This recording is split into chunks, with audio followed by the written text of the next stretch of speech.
Hello mga boss, good afternoon. Yon, magandang hapon sa inyo no. So for today's video, tayo ay siyempre hatid sundo tayo sa ating estudyante, yung aking bunsong anak. So ngayong hapon mga boss, kung makikita nyo bakit napakaraming tao dito sa eskwelahan na ito. So mapapansin nyo halos hindi mahulugan ng krayom sa sobrang dami ng tao dito mga boss. Yan. So nakikipagsiksikan. So ito na yung time na nagpapasok na yung security. Binuksan na yung gate.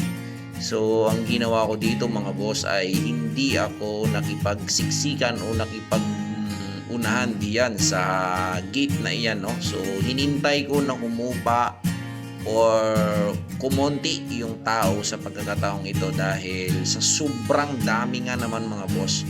So baka magkakapalit na tayo ng mga mukha nito or magkakapalit na tayo ng amoy dito sa pagkakataong ito kung tayo ay makikipagsabayan dito mga busing.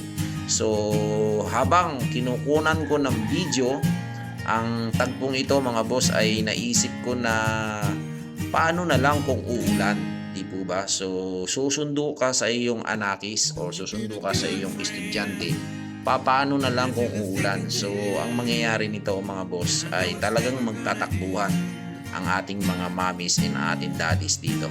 So dahil tayo ang naatasan sa pagkakataon nito na tayo ay naghatid sundo sa ating anak. At yun nga mga boss no, dahil nga medyo konti na lang ang tao dito sa labas ng gate ng ating eskwelahan. So mas minabuti ko pa rin na hindi pumasok.